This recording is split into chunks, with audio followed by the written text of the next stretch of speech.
good to see everyone coming on. Make sure that you set yourself up, grab a drink, as I always say. We're going to be here for about an hour. So I've got to keep an eye on the time because I went over the last couple of times. That's it. So I'll keep I've got my little timer down there. I'll make sure that's going. Nice. It's a Sunday night. What else are we going to do? Hopefully most people have eaten already.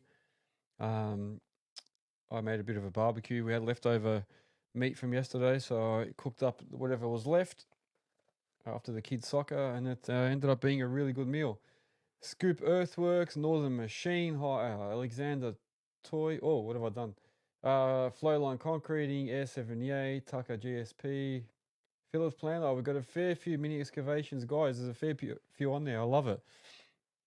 On TikTok, we've got Jonty, Ash Ratray, Sam, Zali, who we got? Oh, heaps here. Tracy, Mal. I can't even go through this heap. So I like to mention your names just so you know that I do see that you guys come on here and all your comments. I try and answer all the questions that come up.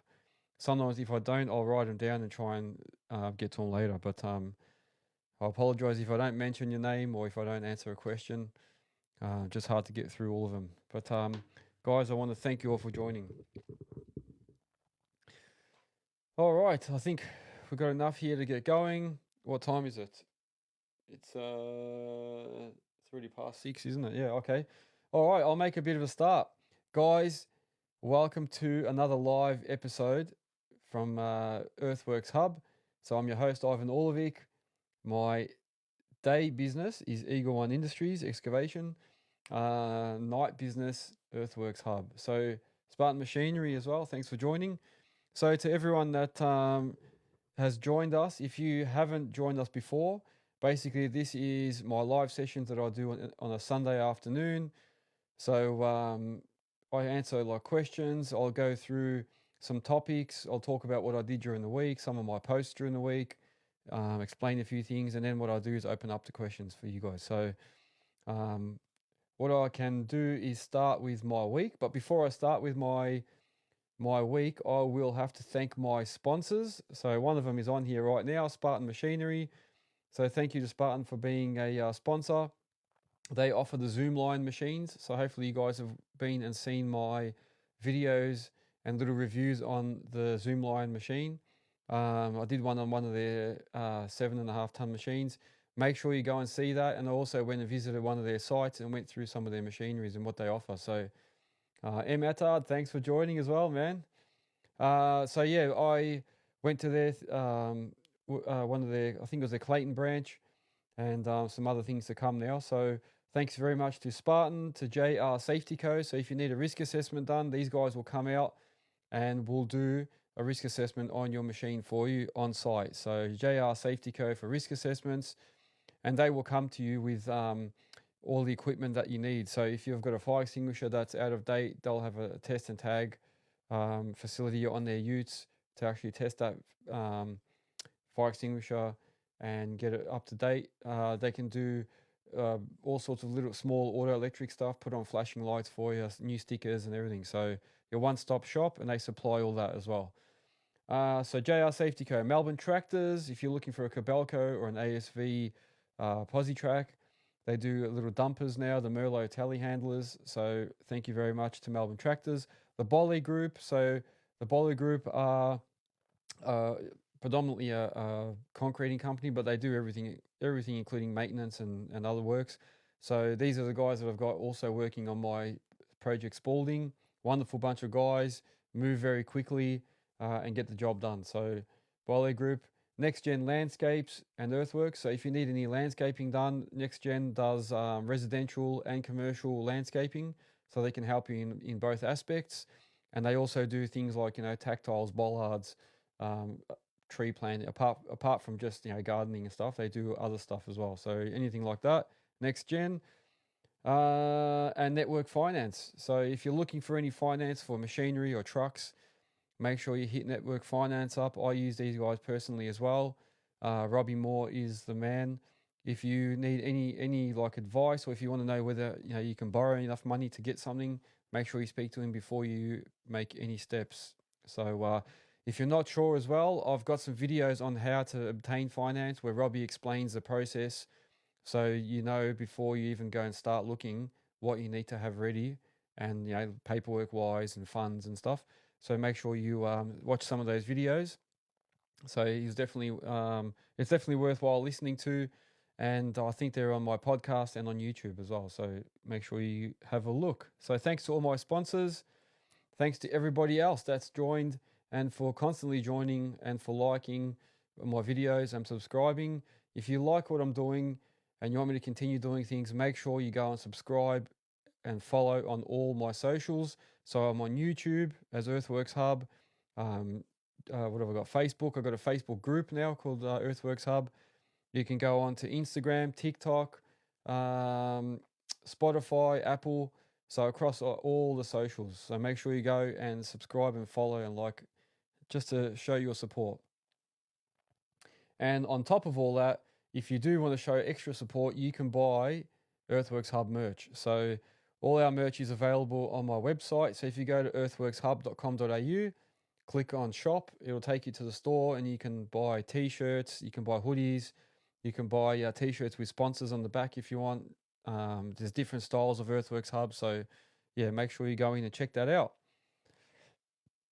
Okay, so actually, speaking of this session, I've got something that I want everyone to help me with. So hopefully we can figure it out today. If not, keep sending me messages. But I want to make a name for this session.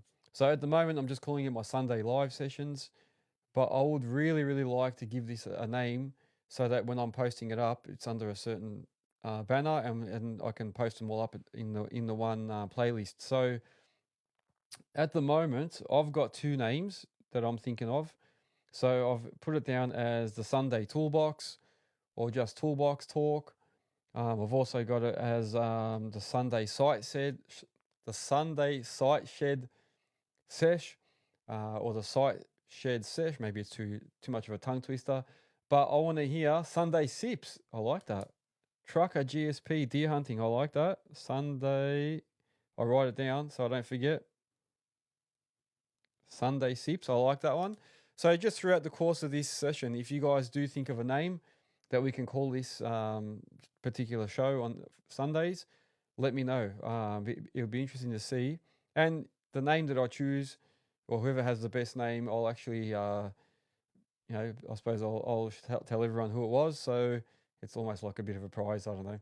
But no, thank you. If you can think of something, let me know. Sunday Sips so far. Oh, I like that one. I like that. That's from Trucker GSP Deer Hunting. All right, guys, I will continue. So my week, how's my week been? So I'm still working at my Project Spalding. So Project Spalding is still going ahead, and that is where I am building my warehouse. So all the panels have been finished now. So all the panels are made. They were doing tilt-up panels. They're all made on site, and they're all ready to go. So basically, the last panel was poured Friday. So that just has to be stripped, and we need a few days for that all to dry. So I think next week, so not this week, the week after, we're planning on getting a crane in to lift those panels. So I really, really can't wait to see all those panels up. I feel like once the panel's up and the roof's on, it's like another, like a milestone to show that we've got like almost like a lock-up stage, and I've got a bit of a complete building. So I'm really looking forward to that. So keep an eye out on my Project Spalding. So in regards to that project, I also have been posting up a few things. I had one post that I put up showing one of the concreters spraying bond breaker on the floor, because somebody asked me a question, how do they keep the panels from sticking together as they make them? Because they stack the panels, they make one, put one on top, and keep making them. So someone was asking, what do they do to prevent them from sticking?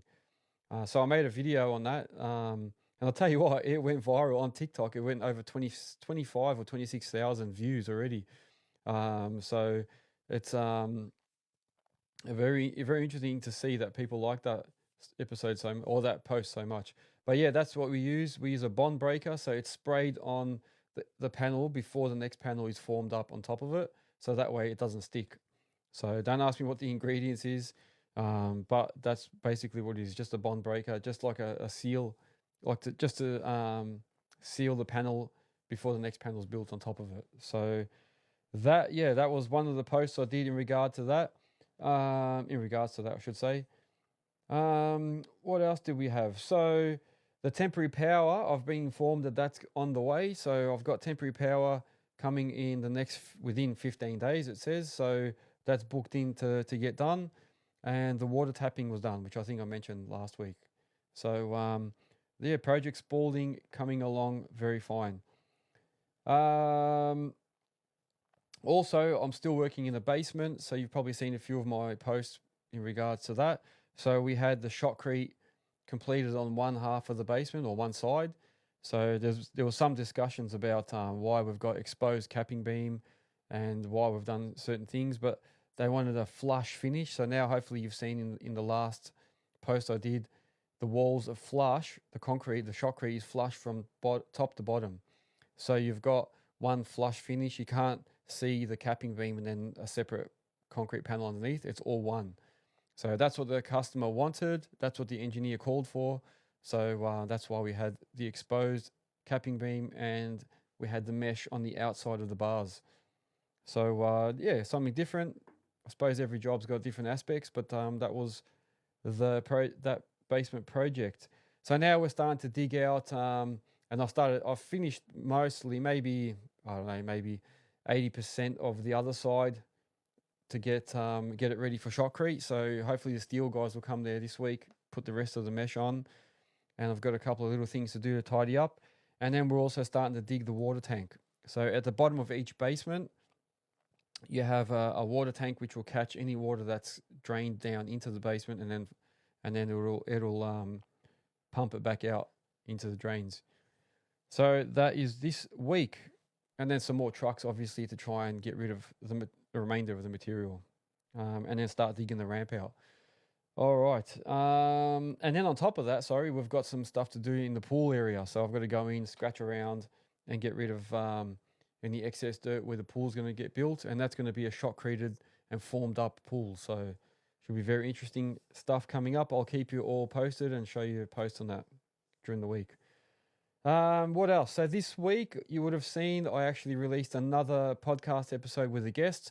So I had a young Jack Healy from Echuca Moama Bobcat and Excavator Hire, a legend of a guy. He actually contacted me. We spoke through social media, so I think it was through Instagram mainly. And then we said we'd both be at, if we were both at Diesel Dirt and Turf, we'd have a bit of a chat and stuff. And we did. We met up there.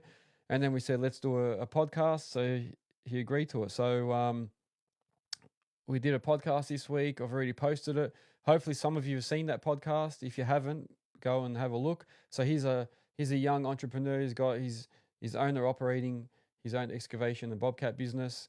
And it's good. He actually is very self-aware, and we speak a bit about not falling into that trap of trying to get too big and have all these employees and that, and just staying in your lane, because a lot of us do fall into that trap of thinking, we can get more work, we can put more people and start making more money, and then you work out very quickly that it's not as easy as it sounds.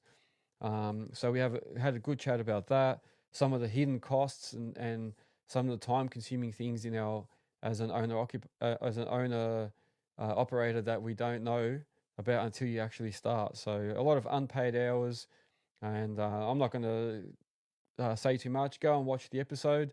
I think it'll be good value for anyone that's an owner operator or thinking about starting out, and anyone that is currently an owner operator.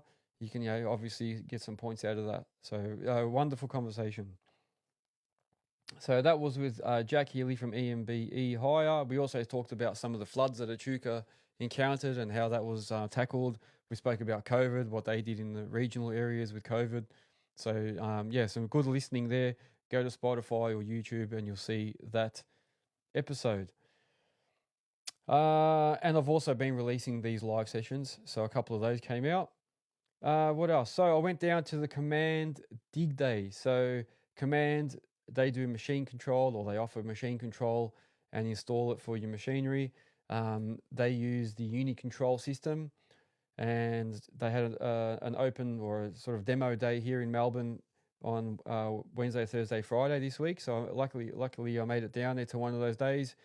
Had a bit of a go on there. So yeah, if you're interested in how the Uni control system works, make sure that you go onto my posts, or if you go onto my YouTube video, and you'll see um, me having a go on their system, and actually having a go on the little Cabalco SK17, so a little 1.7 tonner with the Uni control system on it.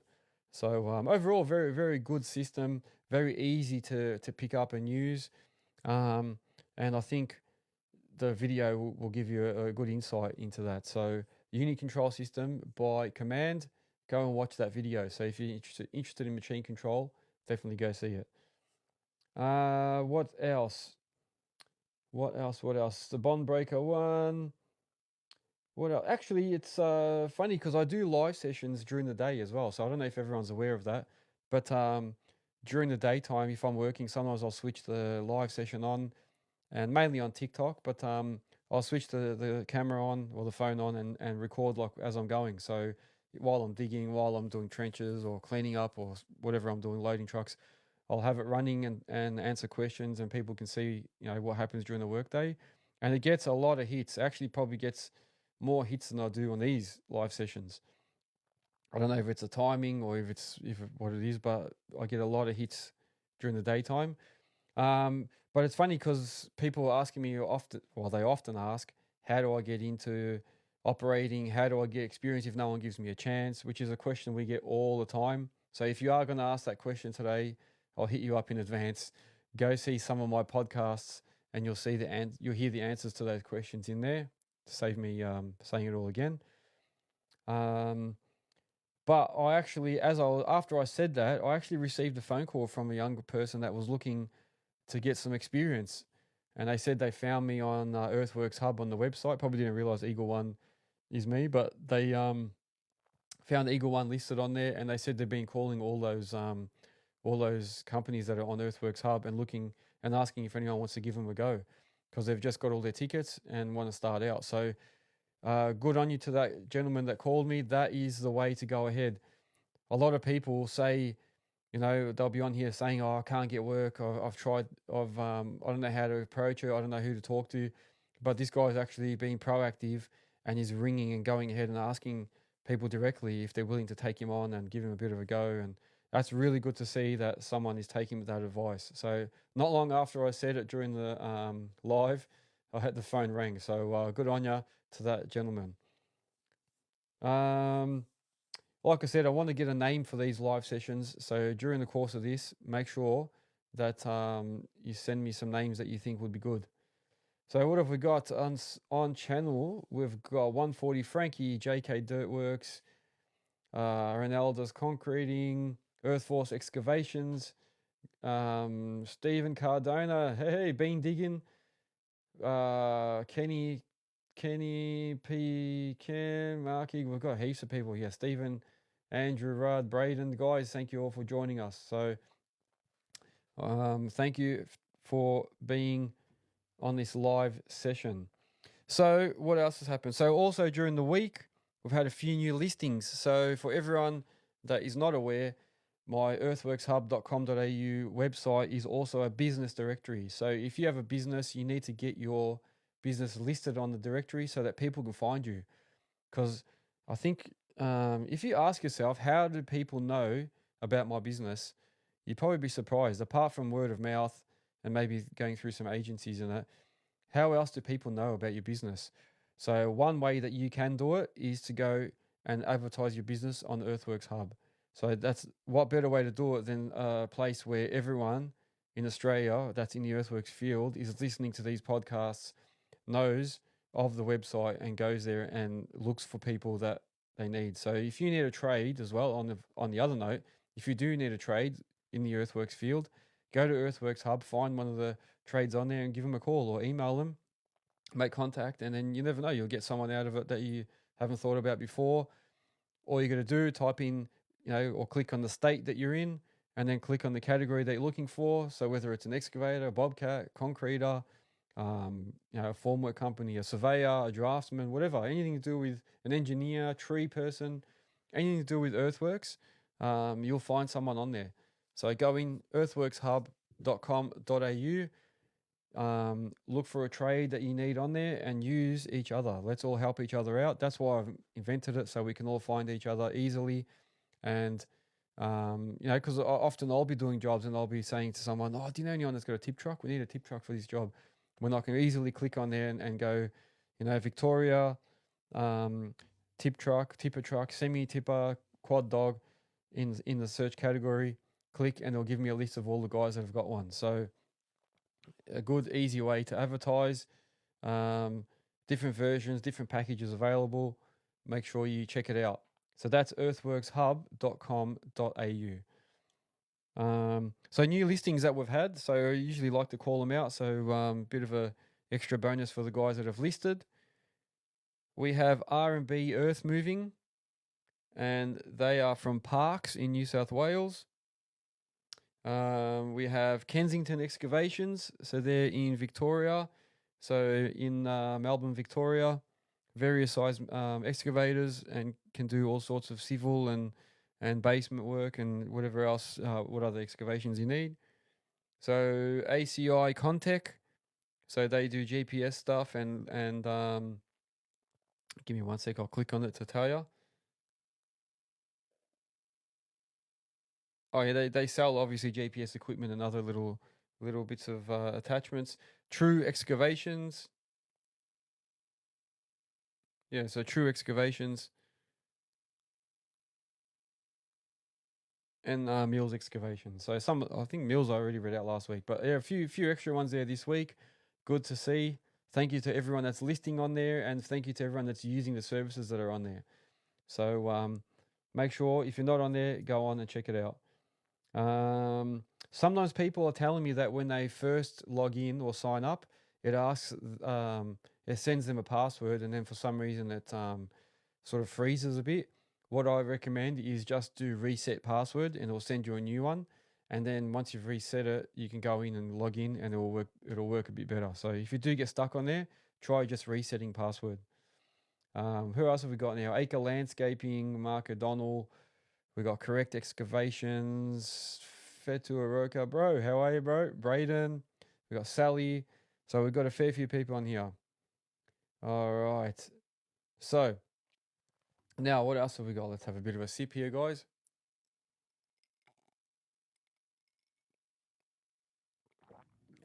Okay. So I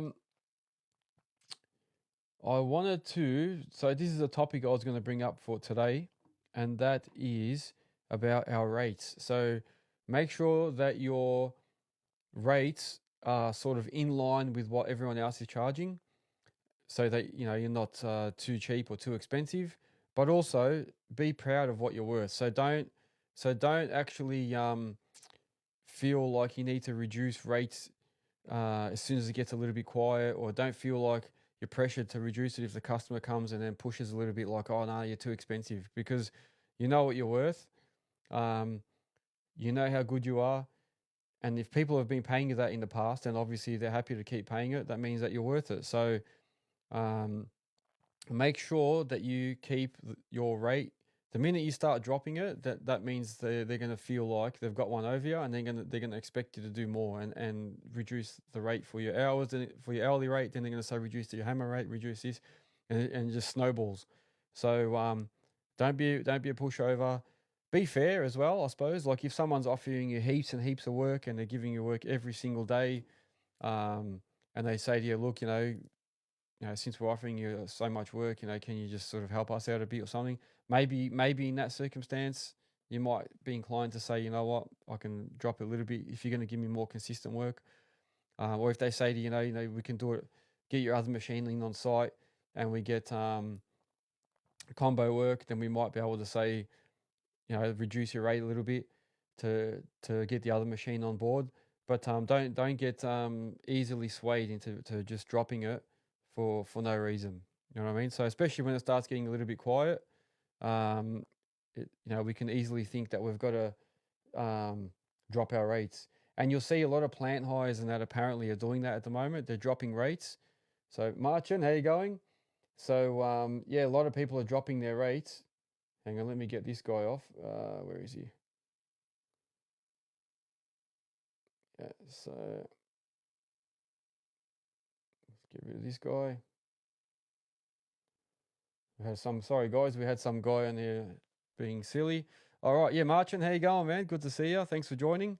So yeah, no, we like I was saying, do not be tempted to just drop your rate straight away as soon as it gets a little bit quiet, and also don't always feel like you can't put your rates up because you know what I mean, everything else is going up. Hydraulic oil's going up, diesel going up, maintenance is going up, mechanics are putting their prices up. You know what I mean? Insurances are going up. All sorts of things are happening. So everything else is rising. Why can't we put our rates up? So make sure that you're paying yourself enough. So go back. I'm going to do an actual podcast, which I said last week I'm going to do. I'm going to do a podcast on high-end financials. So I'll do a bit of a breakdown on what you actually make when you've got equipment. So look out for that. I'm working on it at the moment. So I've just got a couple of things to tidy up on it, and I'll be setting out a new video on that. But basically, what it will be is, you know, just say you've got like a 5-ton excavator, what you make on it during the week, what your expenses are, and what you're left with. So a realistic view. So that's what I will be doing, and that's what I recommend to everyone. Do not be swayed to drop your rates very quickly. And also, if some of the plant hires are dropping their rates, whether it's for your tip truck or your excavator or your grader or whatever, ask them why. Why are you dropping them? Why should we? So Earth Force Excavations is saying he's looking forward to that video. Yeah, so I am going to do that one in the next week or so. So keep an eye out. Like I said, I'm waiting for a couple of more details. But you know what? You'd be surprised. You'd be surprised at how much you're actually making. And something that came up in the podcast with Jack Healy this week, he mentioned in there about downtime during servicing. So, you know, even if a company offers you, free servicing or discounted servicing on your machines, a lot of times it's hard when you're getting that done during the week because, you know, if that's on a Wednesday and you've got to have your machine down for 5-6 hours or 4 hours for a service or something, or a breakdown, that's time that you're not going to get back, and you've lost money on that. You've lost money or time. You've lost money on that project. So you've lost money on, like, if you're doing hourly rate, you've lost 4 or 5 hours of work, plus you've lost the time. So now you're behind. Plus that means if you've had other jobs booked in the next few days, they're going to have to be pushed forward. And then the other thing is, you're also forking out for that service. So you're not making anything but forking out for it. So that's why he was saying a lot of times we get stuck doing servicing and maintenance on weekends and afternoons and in evenings. So it's another thing that owner operators do struggle with. So there you go. Now, before I babble on too much, is there anything people want me to discuss or any questions that you have? I know last week's hot topic was which 5-tonner is the best out of all the different brands. We've already covered that one. I spoke about how to get work in the quiet times, and people were giving options. What do you guys want to hear? Is there anything in particular? I'm happy to let you guys take it from here.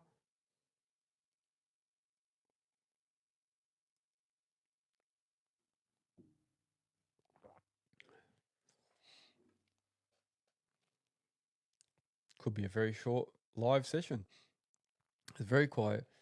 Yeah, is there anything else that you guys would like to ask about, or any of the jobs I've been posting, recently, like the basement job or the project Spalding? Is there anything else? If you got any questions, here we go. Ricardo Digger, we've got a question. Thanks for your question. Do you prefer rubber track or steel tracks with rubber pads? You know what? For the smaller machines, so anything up to maybe like an 8-tonner or maybe even a 10, I think the rubber tracks are better. in one way, the rubber pads are good because if you rip one or two, you can just replace those pads. Whereas if you rip a rubber track, you got to replace the whole track. You got no second chance. Um, I think I think at the moment I do prefer rubber track because it's a little bit softer, so you can still track over things without breaking them. Whereas the rubber pads, if you track over grass and slew around and that, you do actually pull it up because the blocks are so separate. You know what I mean? So I do prefer rubber tracks. Um, that's in my opinion. Earthforce Excavations is asking, are plant hire companies worth joining up with? That is a good question, and I hope other people have got opinions here. But plant hire companies are worth joining, especially I found them useful at the start. So when I first started, um, obviously until you find your own customers, and you got to get customers from, you got to get some work straight away. So basically, registering with a plant hire, the good thing is that they're going to find some work for you. They're going to do the chasing of the invoice at the end of the time, end of the job. You know that they're going to help you. So they're obviously going to help determine what rate you get, and then you can work off all those things. And they'll tell you, what rate you're going to get for attachments and stuff, and that will help you determine what you need to charge when you start going out on your own. So I think they're good. And look, plant hire companies often have tip sites, or they'll have connections with tip sites, so that if you in future start doing your own jobs like I was doing, then I was using those plant hires that were originally giving me work for organising soil removal and earth moving. So I was using their trucks and their tip sites afterwards for my jobs. So I think plant hire companies are worth joining. The hard thing is that, if you start with one, it's a bit hard to move around because they want you to stay with them. And then as soon as you say no to a couple of days' work, it's like, I don't know, they'll sort of get a bit upset and move you down the list a little bit. So they sort of prefer you to be working with them all the time. So, no, I think, but plant hire companies, they're good, especially when, if you're someone that just wants to go to work with your machine, not worry about chasing up customers for the final payments, not worrying about, arguing for how many hours are the minimum, because all that stuff the agency will already have discussed with that customer. And I think you don't have to worry about those conversations, you know what I mean? And if there are issues, you just call the plant hire company and say, listen, this customer's telling me, they only want to give me 2 hours or this or that. So then the agency can deal with it. So I think that's good. And they give you different options, send you to different places. And I think, especially when you're first starting out with them, you can't be too fussy. So don't try and wait for the cream jobs only. Sometimes you just got to take jobs that they give you and just go there. So even if it's a bit further away or something you're not that happy to go to, just sometimes you got to suck it up and do it, because then the next time they'll send you on all their jobs and say, well, you know what, use Ivan because he's always like helped us out and done all the jobs that we want. And then you start working up the ranks. So to answer your question there, Earthforce Excavations, I think plant hire companies are worth joining up with. But then once you can start building your own customer base, you can always charge a little bit more, and then you can have your own customers and work things out. But you can always use those companies. So even now, I'll call plant hire companies and use and hire machines through them, and I'll also do I'll organise trucks through them and that, so they can help me out. Waikato Digger is saying, what's better, a tilt head or a tilt bucket? I think he means tilt, like a tilt, like a tilting hitch or a tilt bucket. So no, I think if it was my opinion, I think a tilting hitch is better than a tilt bucket, because in my opinion, you can put on any attachment and tilt it. So sometimes I have the tilting hitch, and I don't know if you're meant to do it or not, but I'll have my hammer on there and put it on a slight angle if I have to try and chip something away. I know it's probably not the best idea, but sometimes, if you want to get into this little tight corner, I tilt the hitch a little bit with the hammer on it and hammer that little bit away. Whereas if it was straight, I'd be in strife. Then if I want to dig with like when I'm digging up, when I'm detailing basement walls, sometimes I'll put my little GP bucket on and tilt it sideways and trim sideways. Or You know what I mean? If I want to have the ripper on and try and get concrete from a certain angle, I'll tilt the hitch. Whereas if I had just a tilting bucket, it's just the mud bucket that you can use tilted and nothing else. So I know people might say that they don't prefer it because of hammering and stuff. You know, that having a tilt hitch means that you're not supposed to hammer, you're not supposed to do all these things. But I mean, I've had a tilting hitch on my 5.5 tonner since 2019 and hammered with it and done all sorts of stuff and ripped concrete out on different angles, and it seems to be fine as long as you know the limitations. As long as you know the limitations of it, I think I think a tilting hitch is a lot better. Yeah, so I think a tilting hitch is definitely a lot better than a tilt bucket. So hopefully that. And then I've got Kiwi in Cairns is saying hitch all the way. So I think we have agreement there. So what about all the guys on Insta? No one's mentioned anything. What are you guys, tilting hitch? What do you reckon, tilting hitch or tilting bucket?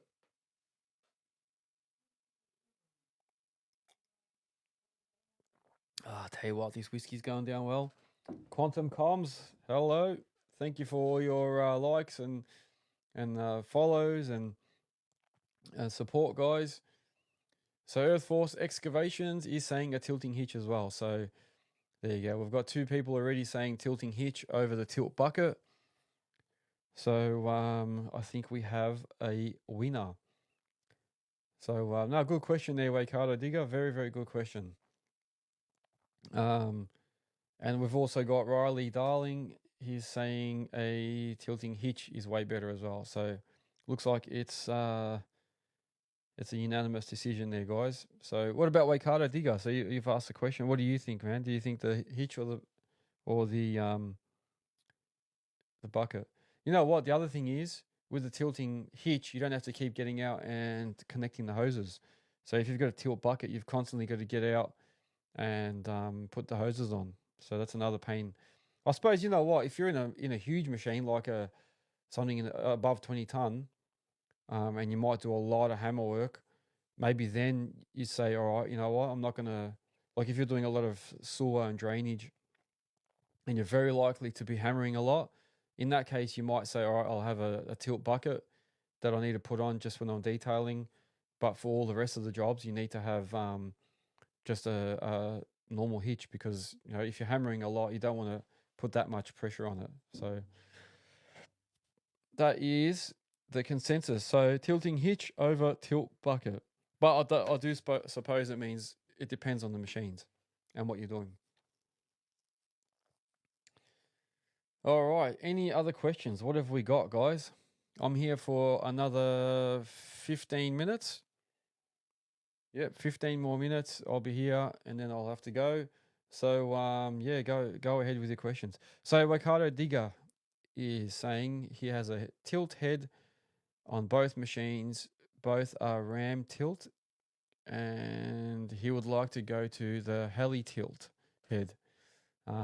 When you say ram tilt, yeah, so they're the ones with the rams on the side, so that when you turn, the rams are always there. When you rotate, and you don't rotate, I think it doesn't rotate the full 90 degrees. It only goes, you know, like part way, which is why I went for the heli tilt style, which means you can tilt it like basically 90 degrees, which is, in my opinion, easier and better. And also the rams, when you're digging with a smaller bucket, the rams are likely to scrape the sides of the trench. So if your rams are wider than 300 mil, and you put a 300 mil bucket on and start digging a trench, once you get, you know, deeper than the bucket height, you're highly likely to start hitting those rams on the sides of the trench, depending on what size machine you've got. But yeah, I think the ram ones, I almost went for the ram style on my 14 tonner, and then I ended up just going for the heli style. So one day I might get the full rotator hitch, but just price wise, I can't justify getting one at this stage.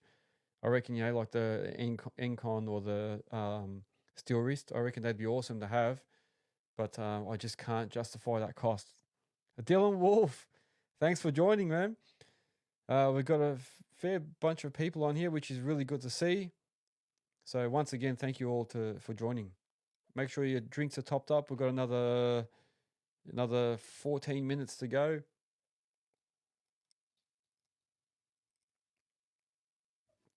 Dylan, we're just talking about some different topics, so I've opened it up to everyone else now.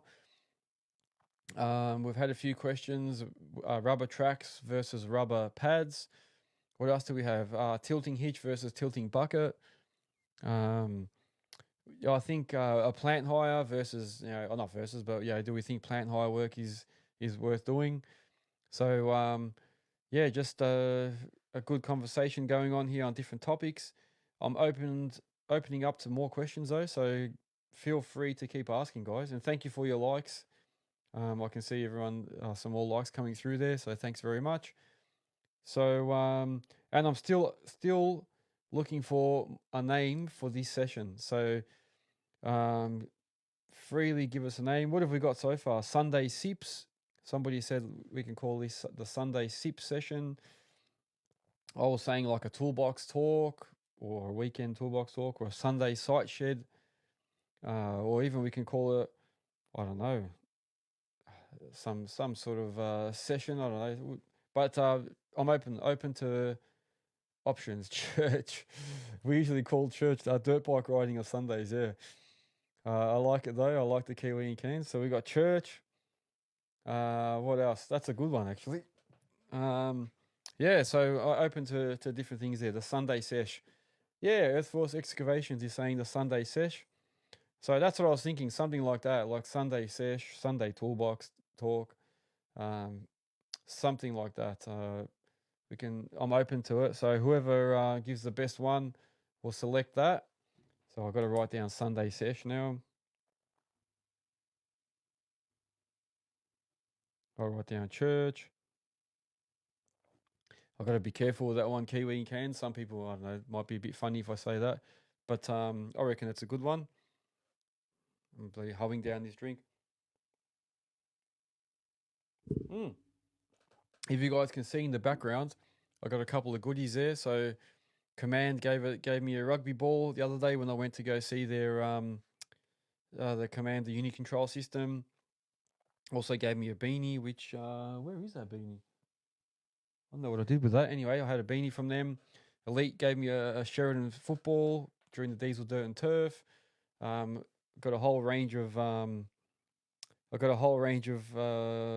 do you call it? I forgot what they're called now. The stubby holders. Gee, that's pretty good. I got a blank there. Got a couple of stubby holders up there. Norm Engineering. Got a beanie from them. Got a whole bunch of hats there. So Gemini 66. Hello. I think Gemini 66 was on my live sessions during the day. So thanks for joining. Thanks for the likes. So I've opened up to everyone else for questions. So please feel free, ask away. Like I said, we can spend the last 10 minutes answering questions. I've probably talked enough from my side of the fence. So what have we got? I've spoken about the merch. I've spoken about the website. So just a little reminder here. Oh, here we go. This is a good topic. Somebody has said, I like this topic. So we have here, Tucker GSP Deer Hunting has asked, okay, got a topic, how many boots on or off in the cab? So what's your opinion, guys? Do you have your boots off in the cab or boots on? I personally can't see myself taking my boots off. So Tristan 777 saying not him, not me. So I think it's very hard. If you're in a bigger machine and you hardly get out, you can say, all right, you can take the shoes off or the boots off. But if you're in a smaller machine, like a 5-tonner and below, even maybe an 8, you're sort of constantly in and out of the machine, or I find myself in and out of the machine more often. So I can't really take the boots off. And for me to take them off and on, be a pain in the bum. So I just leave them on. But my cabin does get dirty as a result, especially when it's raining and stuff and I bring all mud in. It gets really, really bad. So I'm of the belief that boots on if you're in a smaller machine. If you're in a big machine and you hardly get out, boots off.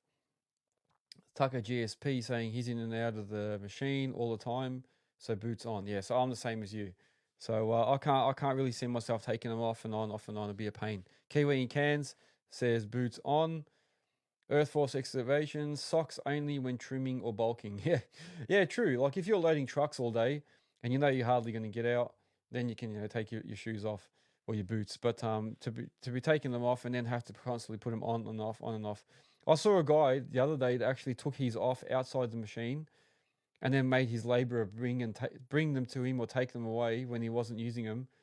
And then yeah, as he was operating, when he finished, his labourer would have to bring the boots back to the cabin. Crazy stuff, man. Crazy stuff. So Tristan 777 saying when he's in the 5-tonner, he doesn't wear boots, but he still keeps the cab clean because he's an open door operator. Yeah, same. Oh, he keeps them on. Sorry, yeah. And I have an open door thing. Sometimes I think, and that's probably a similar discussion. Do you have your cabin open or closed? On larger machines, I usually have it closed because I'm not really like having too many laborers around. On smaller machines, I need to hear, especially if they're spotting me, I need to hear their instructions. If I'm working for a plumber and they're trying to yell at me and I've got all my windows closed, I can't hear what he's saying. And I might break something or hit something you told me not to or dig too deep.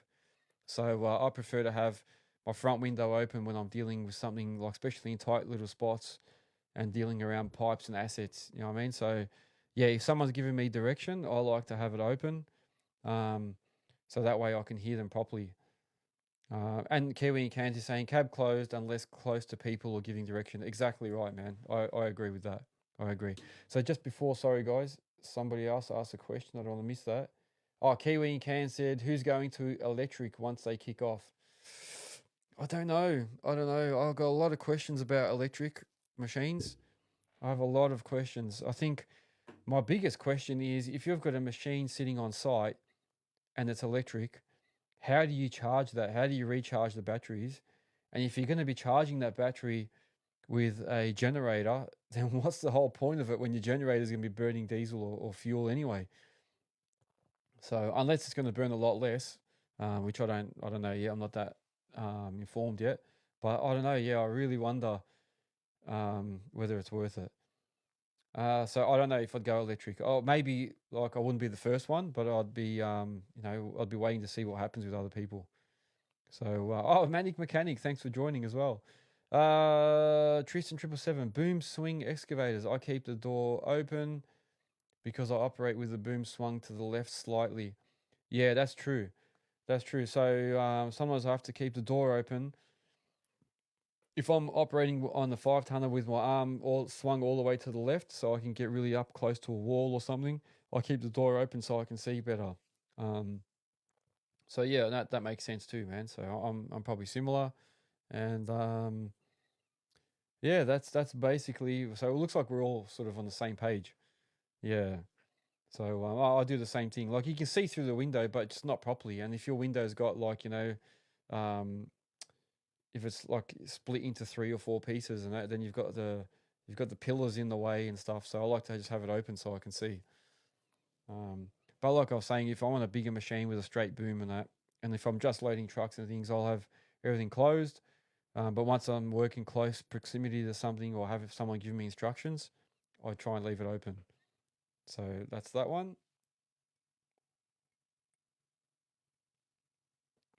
I love these questions. These are really good. Good questions and good discussion. What else? So where have we got? Socks on. Socks only when trimming. Yeah, so we said that. That's good. Thanks for joining, guys, as well, and for your Oh, hang on. Tristan 777 is saying when I'm tracking door open as well. Ah, okay. So I suppose is that so that you can clearly see where you're going, or you can hear if someone yells something out. I don't know. If that's what I'd be thinking.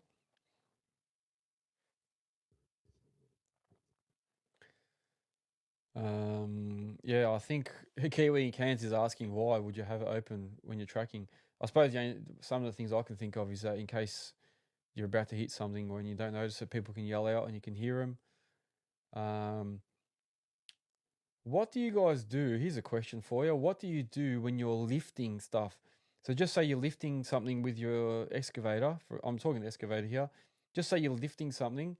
Do you have the revs down low or do you have them up high while you're moving? Like just say you're picking up a concrete pit for a plumber or you're picking up a pipe to lay a pipe. Do you have the revs up high or do you have them really low? There's a good question for you.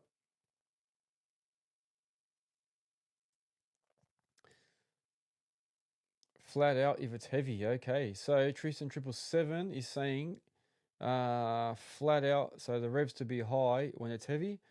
Um, and my next question will be why? Why do we have it up or down? So why would you have your revs high or low? So Raf is saying up high so machine doesn't struggle if it's heavy. So that's fair enough. Earth Force is saying mid-range revs. So yeah, somebody told me once, why don't you put the revs down when I'm lifting something so that when I move the arm, I don't like jolt and then make it start swinging and stuff, so that it's a bit more consistent. But I like to have it sort of mid, so I have it sort of mid to high. Yep, Kiwi and Cans, I agree. So mid to high, so that way I've got enough power to lift without the pump struggling, but also so that I'm not swinging it around, and if I start tracking suddenly, I don't start swinging it around everywhere. So and smacking it into people. Yeah, Raf, I miss you too, mate. Raf saying he hopes I'm well. He misses working with me, mate. We haven't worked together for years, but top guy, man, top guy. Thanks for joining us too, Raf. I hope everything's going well with yourself. It's been a long time, man, long time. So Tucker GSP is saying. He's on a Cat Nexgen, so he now has lift assist. Oh, that'd be nice. That'd be nice to have. I think, yeah, having a lift assist would be great. I suppose, does that mean that it sort of puts the revs up and down a little bit just to change as you're working with the weight? If that's the case, that'd be fantastic, man. So these Cat Nexgen machines are meant to be like next level. So I'd love to have a bit of a go on one. So yeah, one day I might try and hit up the Cat team and see if they can actually give me a bit of a go. Tristan saying, do you work in Sydney? Because he does. No, I don't work in Sydney. I'm a Melbourne boy. So work in the west and north of Melbourne. Raf saying he's in Manor Lakes these days. He loves my work. Keep it up. Oh, I love it, man. Thank you, man. Thank you for the support. Thank you for the positive feedback. It's good to see that people I've met over all the years are still keeping in touch, man. So that's really, really good. And it's good to see that we're all connecting and helping each other. Like all these comments, all these, I love these discussions because they're topics that come up often, and it's good that we can talk about it. So Kiwi in Cans is saying, haha, more tech stuff. Yeah, that's what happens with these new machines. I suppose it's like more stuff to go wrong. So the more advanced these machines get, the more tech you have on them, the more stuff to go wrong and cost you money. But it's meant to help us with our work. So as long as it helps, you know what? I suppose we have to do it. We have to move with the times.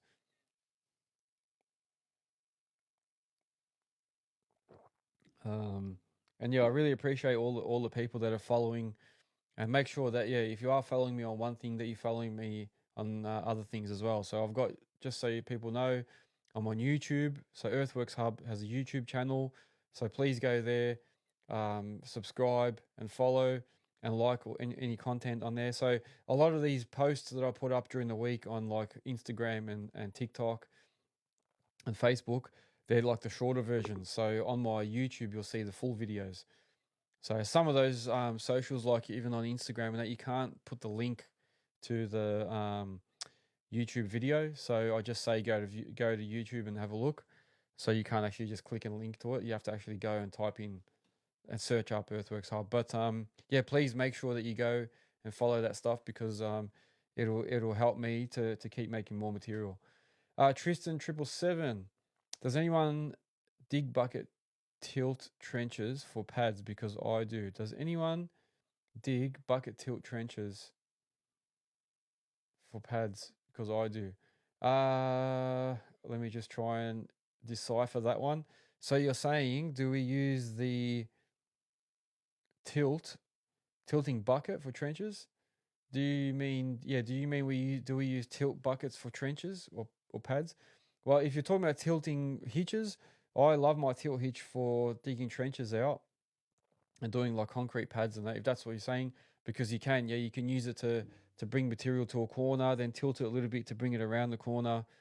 And then when you're doing a sand pad, just say on an old slab, concrete slab trench, you can sometimes they want the sand, cut with a bit of a batter, so I cut them using my tilt. So if that's what you're saying, yeah, I do use the tilting hitch with a bucket on it for pads. So why does it keep locking some of the comments? Oh, I don't know what it's doing. So Earth Force Excavations is saying, who prefers tilt on thumb control or foot? That is another. I love these questions, man. Very, very good. What do you guys prefer? Do you prefer having the tilt on your thumb control, on your hand controllers, or on the foot controller? Tristan's saying thumb. I have to agree. Thumb, you've got a little bit more control with your thumb. On the 1.7 tonner, they have foot control for the tilt, and it's very hard to try and get it nice and even. And then as you're digging, it's hard to have your feet on the foot pedal and control the tilt while you're pulling back the bucket at the same time, and having like your foot control. It's just a bit hard, man. Thumb control to me is the best. So Kiwi in Cairns is saying either way, he learnt with his foot, but thumb is good too. I think the cat was foot, wasn't it? I think that was a tilt on the cats with the foot or with a thumb control originally. I think someone with a cat 5 tonner where I worked once, I jumped in and had a bit of a go, and I think it was tilting with the foot, which took a bit to get used to. I don't know, maybe I'm imagining that, but I definitely thumb control is the best, man. Even on my posi track and that, I like it when the 4-in-1 is with the thumb control. I feel like I got more control of it, so I can just scroll my thumb back and forth and then slowly close the bucket and open it, or slowly tilt when I need to and adjust it so I can tilt. So I find that I can tilt with my thumb as I'm scraping, just say with the mud bucket and leveling off. I can sort of control the tilt and bring the bucket back all sort of in one go. So Ricardo Digger is saying he has thumb on both machines, and for the dipper, thumb to both tilt controls on the right. Okay, so he's got so his thumb control does the tilt and moves the dipper to the left and right. Okay. Wait, so who else have we got? So Tucker GSP. Who else hates jumping on someone else's machine that is in spastic mode? When you say spastic mode, do you mean like in backhoe mode?